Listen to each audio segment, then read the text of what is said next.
শেখ হাসিনা এবং শেখ পরিবারের প্রত্যেককে বিচারের আওতাভুক্ত করা হোক।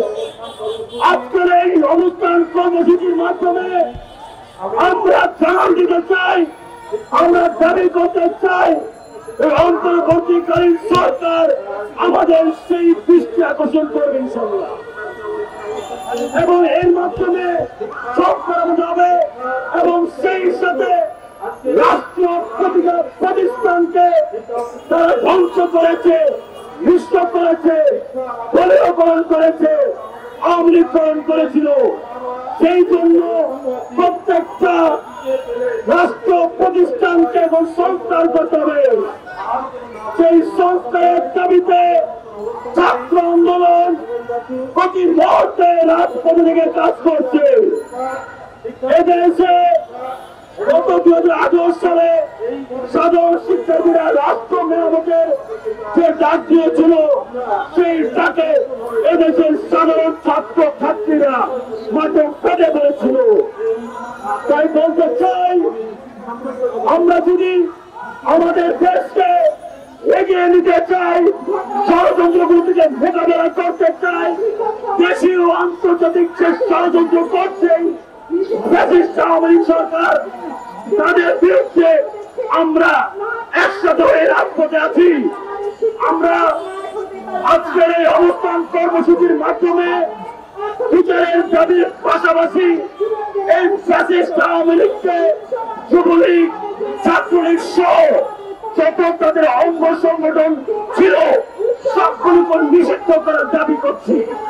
শুধু তাই নয়, আজকে আমরা দেখতে পাচ্ছি এই ফ্যাসিস্ট সরকার এখনো ষড়যন্ত্র করছে। আমরা দেখতে পেয়েছি যে পূর্বাঞ্চলে যে বন্যা হচ্ছে, আজকে নোয়াখালী, ফেনী, লক্ষ্মীপুর, কুমিল্লা, চট্টগ্রাম সহ বিভিন্ন অঞ্চল আজকে বন্যার পানিতে প্লাবিত হয়েছে। এটা আমরা সাধারণ কোনো বন্যা মনে করি না, এটা আমরা জানি যে আওয়ামী লীগ ষড়যন্ত্রের একটি অংশ এবং ভারতীয় আগ্রাসন এদেশে ব্যবহার করেছে। ভারতের আগ্রাসনের বিরুদ্ধে আজকে আমরা এখানে অবস্থান নিয়েছি।